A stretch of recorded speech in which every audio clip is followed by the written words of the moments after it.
November 29th, 1912, Antarctica. The wind sounded like something alive. Douglas Mawson leaned forward against it, dragging a damaged sled through endless white emptiness.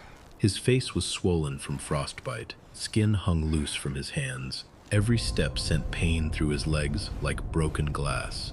He had not eaten properly in days. One of his feet was slowly failing beneath him. The skin on the bottom had started peeling away, but stopping meant death. Out here, alone in Antarctica, nobody was coming to save him. And somehow, this man was still walking. What happened to the rest of his team? How did a scientific expedition turn into one of the worst survival nightmares in polar history? But this true survival story didn't start here. November 10th, 1912, Cape Denison, Antarctica. The morning looked calm compared to the storms Antarctica was known for. Around the base camp, men prepared sleds while freezing wind rolled across the ice. Supplies were checked again and again. Food, ropes, tents, scientific equipment, dog harnesses, everything had to be exact. Douglas Mawson was leading one of the farthest sledging journeys of the Australasian Antarctic expedition. With him were two experienced explorers, Xavier Mertz and Belgrave Ninnis. Their goal was scientific discovery. They planned to map unknown land and gather geological information deep inside the frozen continent. The dogs barked loudly as the men loaded the sleds. At first, spirits were high. The team joked while preparing to leave. They had trained for harsh conditions. They understood the risks. But Antarctica always hid dangers beneath the surface, and some dangers could not be seen at all. By the time the expedition finally moved away from Cape Denison, the men were pulling themselves into one of the deadliest survival stories ever recorded. None of them realized it yet. And this is where things begin to change. The three men moved deeper into Antarctica with every passing day. Ahead of them was nothing but white land, broken ice, and freezing wind that never truly stopped. Behind them, Cape Denison slowly disappeared into the distance until it was gone completely. Now they were alone. Douglas Mawson led the journey carefully. Beside him was Xavier Mertz, an expert skier who handled the dogs with calm precision. Behind them traveled Belgrave Ninnis, strong, reliable, and trusted by the team. Together, they pulled multiple sleds loaded with supplies across dangerous Antarctic ground. At first, the expedition went well. The dogs moved quickly over the snow. The men gathered rock samples and mapped parts of the coastline that few humans had ever seen before. Some days were brutally cold but manageable. On clear nights, the frozen horizon seemed endless beneath strange Antarctic light. But Antarctica never stayed calm for long. The winds became harder. Snow drifted across the surface, hiding the true shape of the land beneath it. The men could no longer trust what they saw ahead. Under the snow were crevasses, deep cracks in the ice. Some were narrow. Others dropped hundreds of feet into darkness. Thin snow bridges formed over them naturally, making solid ground look safe when it wasn't. The explorers knew the danger well. That was why they spread themselves apart while traveling. Ropes connected parts of the sled teams. Every step had to be careful. One mistake here could mean disappearing forever. Still, the expedition pushed farther south and east. The farther they traveled, the more isolated they became. Temperatures dropped lower. The dogs weakened from exhaustion. Food supplies slowly shrank. Even simple tasks became difficult in the freezing wind. But turning back too early meant failing the mission, so they continued forward. Then small warning signs started appearing. One dog suddenly slipped through soft snow and had to be pulled back up. Another section of ground cracked beneath a sled runner. The men began probing the snow more often before stepping forward. The surface looked stable. But below it, Antarctica was breaking apart. On December 14th, 1912, the team began crossing an especially dangerous area filled with hidden crevasses. Visibility shifted constantly as wind pushed snow across the ice. Ninnis traveled behind one of the sleds, with the strongest dogs and much of the expedition's food supply. Mawson and Mertz moved ahead carefully, focusing on the rough terrain in front of them. Then suddenly, a sound split the silence behind them. Not a scream, not a warning, just the sharp crack of snow collapsing into emptiness. Mawson turned instantly, and what he saw next would change everything. The sled was gone. So was Belgrave Ninnis. 1 second he had been there behind them. The next, the ice beneath him had collapsed completely. Douglas Mawson and Xavier Mertz rushed backward across the snow. Their hearts pounded as they reached the edge of the broken surface. Below them was darkness. A massive crevasse had opened beneath the snow bridge. Its walls disappeared deep into blue ice, far below the surface. Somewhere inside that frozen hole were Ninnis, the dogs, the sled, and most of their supplies. Mawson shouted down into the crevasse. No answer came back. The men listened carefully, hoping for movement, a voice, anything at all. But the Antarctic wind swallowed every sound. Ninnis had vanished instantly, and with him went their best dogs, nearly all their food rations, most of the tent equipment, and critical survival gear. The loss was almost impossible to understand at first. The expedition had changed in seconds. Mawson later realized the situation was now deadly. They were hundreds of miles from base camp with only a fraction of their supplies remaining. Rescue was impossible. Nobody even knew exactly where they were. The two men stood silently beside the crevasse. For a long time, there was nothing they could do. Trying to climb down would likely kill them both. The crack was too deep and unstable. Antarctica had taken Ninnis completely. Eventually, survival forced them to move. Inside the remaining sled, Mawson and Mertz checked what little food was left. The numbers were terrifying. Enough for only a short time, if carefully rationed. Maybe less. The strongest dogs were gone too.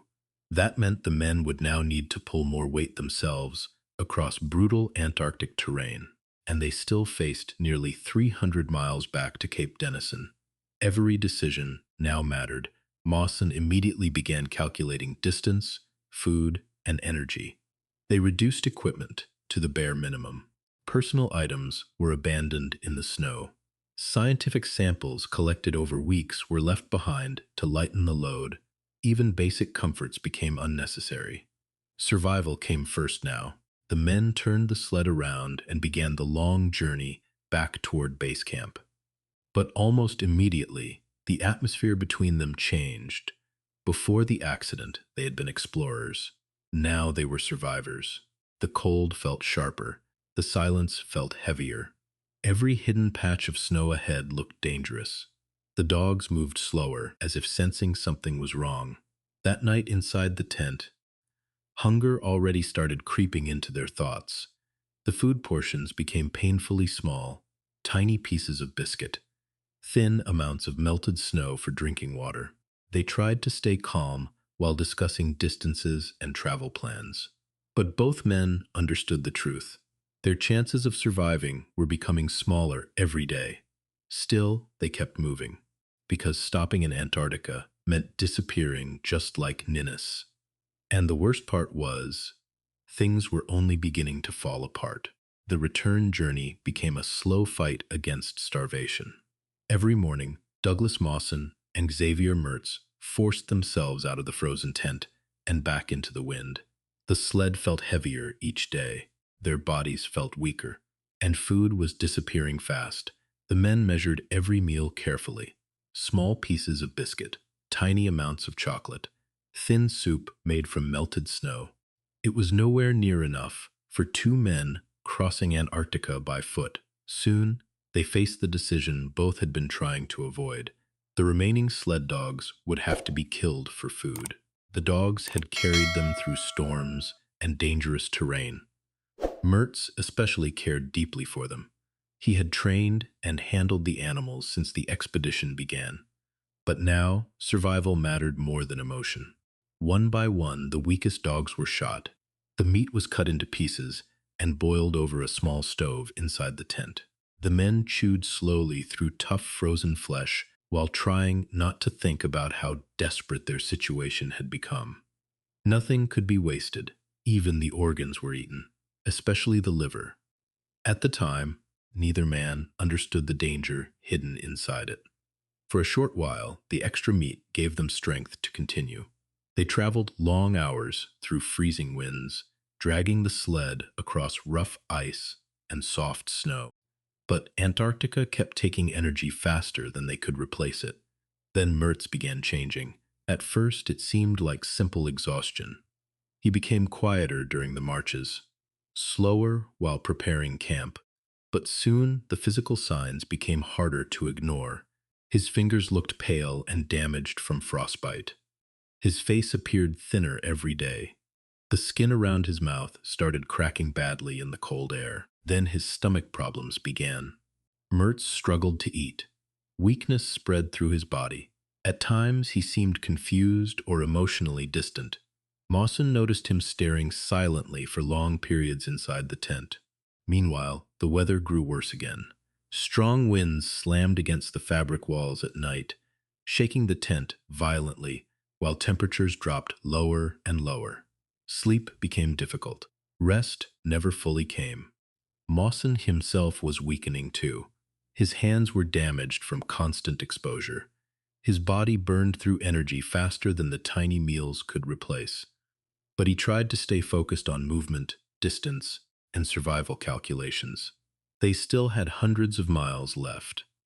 One evening, after another exhausting day on the ice, Mertz collapsed heavily inside the tent. He struggled to speak clearly while removing his frozen outer layers. Outside, the Antarctic wind screamed across the empty landscape. Inside the tent, Mawson realized his companion was becoming seriously ill. And deep down, he understood something terrifying. If Mertz could no longer travel, neither of them might leave Antarctica alive. And this is where the journey becomes even darker. The storm outside did not stop for days. Inside the small tent, everything felt tighter, colder, and harder to survive. Xavier Mertz was no longer the same man who had started this journey. His body was breaking down fast. His skin looked damaged and weak. His strength was almost gone. Douglas Mawson watched him carefully, trying to understand what was happening. But there were no answers out here. Only silence, cold, and time running out. Mertz could barely walk now. Each movement seemed painful. He often lay inside the sleeping bag, staring at the tent ceiling without speaking. His mind drifted in and out of awareness. Sometimes he tried to sit up and failed. The cold made everything worse. Their food situation had also become critical again. Even with the remaining supplies, it was not enough for recovery. The long journey back to base camp still stretched far across the white continent. Then Mertz began to worsen suddenly. His condition dropped faster than Mawson expected. He became confused and restless. At times, he spoke in short, broken phrases that did not fully make sense. Other times, he went completely silent. Mawson tried to help him as much as possible. He adjusted the tent.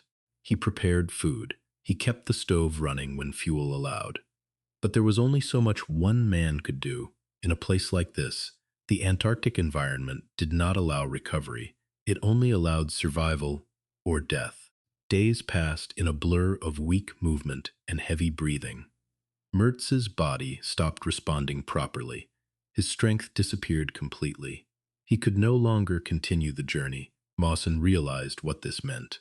If Mertz could not move forward, they would not survive the return trip. Then one night, everything changed. The wind outside was louder than ever. Snow hit the tent in constant waves. Inside, Mertz lay still for a long time. His breathing became slow and uneven.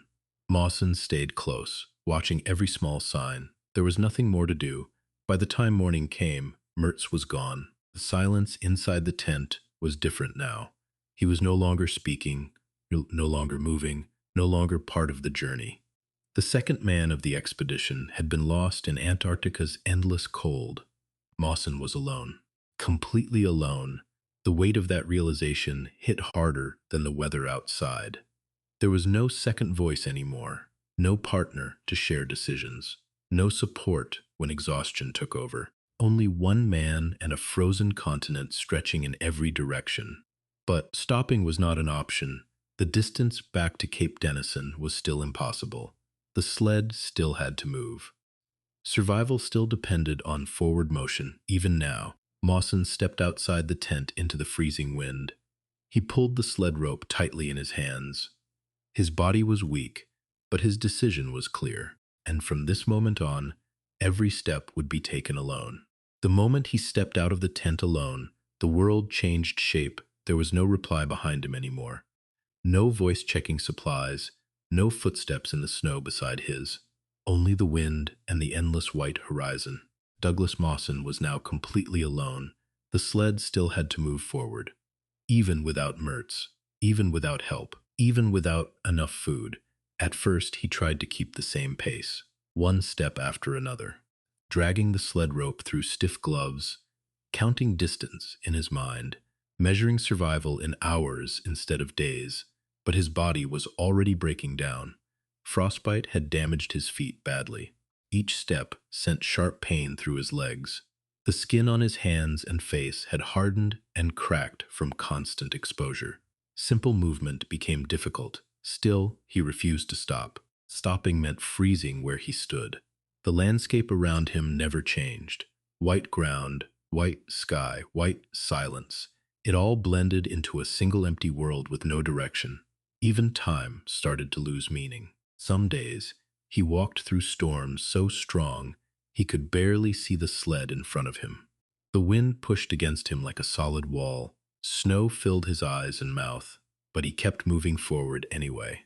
When conditions forced him to stop, he built small shelters inside the tent. There, he checked his injuries. The frostbite had worsened. Some parts of his skin were no longer alive. He carefully removed dead tissue where necessary just to continue walking without infection spreading. Food was almost gone. He rationed every remaining piece carefully. Small bites taken at long intervals. Enough to keep the body functioning, but never enough to restore strength. Hunger became a constant pressure in his mind. The hardest part was not physical. It was mental silence. There was no conversation anymore, no second opinion, no reassurance. Every decision now belonged to him alone. Every mistake could end everything. On some days, exhaustion became so intense that his thoughts drifted strangely. The cold and lack of food blurred reality. He would stop for a moment, staring at the white horizon, trying to remember how far he had traveled and how far remained. Then he would force himself back into motion, steeper, drag, breathe.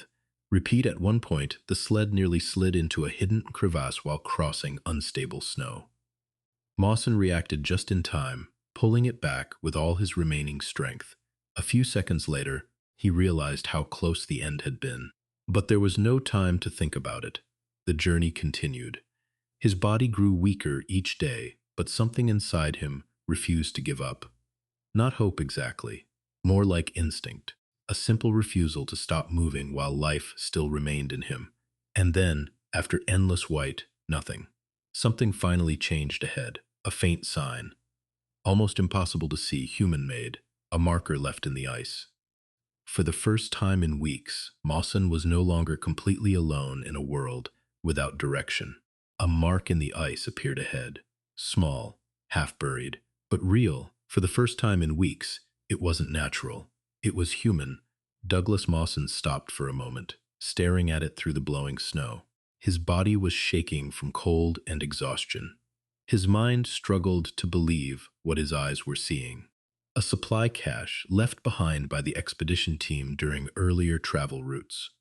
He forced himself forward, dragging the sled closer with weak arms. Every step hurt, every breath burned. But something stronger than pain pushed him on. Inside the buried supplies, he found food. Small amounts, but enough to feel like life returning for a moment.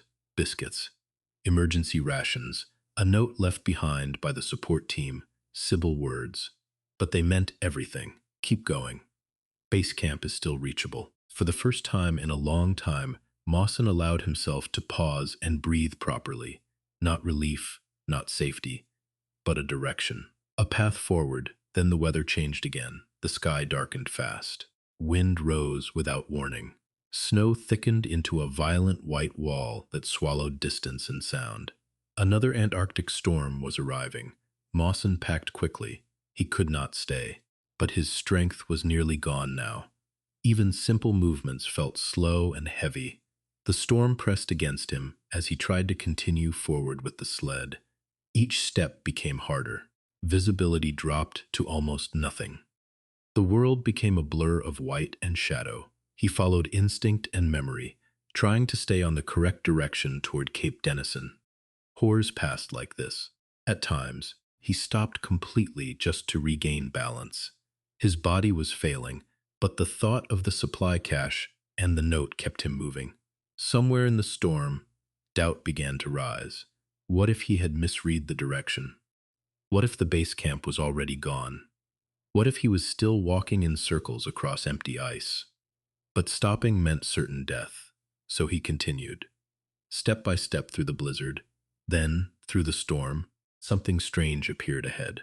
A shape that did not belong to ice or wind, a structure, faint, distant, real. Cape Denison was still there. The shape in the storm slowly became real, a structure, wooden, familiar. Douglas Mawson stood still for a moment, trying to understand what he was seeing. His body was barely functioning. His legs shook under his weight. His breath came in short, painful bursts. But the building did not disappear. Cape Denison was there, base camp. He forced himself forward, dragging the sled one final time. Every step felt heavier than the last.